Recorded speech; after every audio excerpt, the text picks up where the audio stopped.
이제 청소년기가 되면은 뭐 우울증의 증상이 이제 뭐 반항이라든지 뭐 폭력이라든지 뭐 비행이라든지 뭐 학습 장애라든지 이런 걸로 나타나는 경우가 많죠, 교수님. 예. 가장 뚜렷한 특징이라면은 우울한 기분보다는 짜증, 반항 이쪽으로 나타나는 경우가 많다일 것 같은데요. 어른들의 경우에는 아무리 자기 마음이 잘 모르겠다 하더라도 좀 우울한 것 같다거나 혹은 마음이 뭔가 안 좋게 변했다 이런 거는 인정을 하시고 인식을 하시는 경우가 많습니다. 그런데 청소년의 경우는 내 마음 전혀 이상 없습니다 이런 경우도 있는데 주로 짜증, 분노, 반항, 사소한 짜증에 굉장히 예민한 거 이런 모습을 보이는 경우가 많거든요. 사실은 부모님께 반항을 하고 화를 내고 있지만 속마음은 사실 나 우울해요, 힘들어요 이런 경우가 있을 수 있는 것이죠. 본인도 그걸 이제 잘 모르고 있을 경우가 있습니다.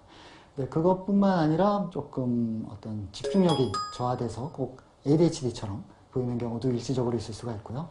요즘 많은 뭐 컴퓨터 게임이나 인터넷에 많이 집착하는 이런 모습도 우울증이 있을 때 같이 올 수가 있습니다. 네, 그러니까 이제 우리가 이제 컴퓨터나 이제 스마트폰 중독 뭐 이런 얘기를 많이 하는데 그런 중독 같은 경우도 이제 우울증이 있으면 더 이게 쉽게 올 수가 있는 것이죠. 예, 뭐 현재는 그게 중독이냐 아니냐도 학술적으로는 좀 논란이 있는 부분이긴 합니다만 인터넷에 그렇게 중독이라고 할 정도로 과하게 집착하는 데는 지난 시간에 살펴본 집중력이 부족해서 조금 자기 충동 같은 거를 조절하기 힘드니까 더 많이 하는 경우도 있고요.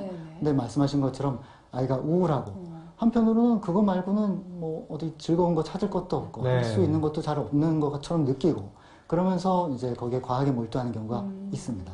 네, 그렇군요. 근데 사실 뭐 청소년기에는 사춘기가 오잖아요. 사춘기가 오면 짜증내고 반항하고. 그러니까요. 그렇게 되는 게 이제 어떻게 보면 뭐 당연하다고도 할 수 있는데 그런 정상적인 사춘기 반응과 이 우울증에서 보이는 반응, 뭐 어떤 차이점이 있을까요? 네, 사실은 뭐 구분이 애매한 경우도 있죠. 사춘기가, 그 아이는 사춘기가 심하게 왔어. 그래서 그것 때문에 뭐 할 일도 잘 못하고 시간을 많이 허비하고 참 아쉬웠어. 이렇게 말을 하지만 실은 청소년기에 그때 우울증을 겪었던 걸 수가 있거든요.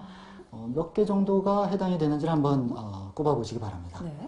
1번, 거의 온종일 우울해 또는 짜증나 이런 마음이 있을 수 있어요. 짜증나. 네. 저런 친구들 있죠, 가끔. 네. 2번, 거의 온종일 흥미가 없어 또는 즐거운 게 없어. 3번, 식욕이 막 줄거나 식욕이 막 늘었어 또는 체중이 막 줄거나 체중이 막 늘었어. 잠을 못 자, 불면증이야 또는 잠이 너무 많이 와. 초조하고 안절부절 못하겠어 또는 생각이나 행동이 느려졌어. 매사 피곤해 또는 에너지가 없어. 나는 쓸모없는 사람이야 또는 내가 참 잘못했어. 죄책감이 느껴져. 집중이 안 돼 또는 결정을 못 내리겠어. 우유부단해진 것 같아. 그러고요. 자꾸만 죽음에 대해 생각이 돼. 이 9가지 중에서요, 지금 한번 꼽아보셨을 텐데, 한 5가지가 동시에, 그리고 한 2주 정도 넘게 지속적으로 해당이 된다면, 그 경우는 꼭 치료가 필요한 우울증이 되겠습니다. 네, 이게 뭐 사실 뭐 청소년만의 기준이 아니라 그냥 일반 시청자분들 이렇게 보시는 성인분들도 해당이 되는 거죠? 예, 아까 그 우울한 기분보다는 좀 짜증이나 반항으로 나타나는 부분이 좀 다를 수 있습니다만 전체적으로는 대동소이합니다. 네, 그렇군요. 혹시 심리적으로 한번 해당되는 거 있어요? 저는 뭐 하나 정도? 신혼이니까 뭐. 저는 보니까 3개 정도 있네요. 맞네요. 네.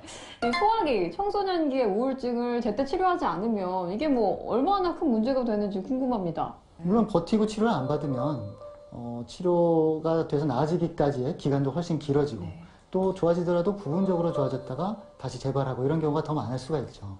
그러니까 그런 것들을 막아주려면은 치료를 받는 게 필요하고요.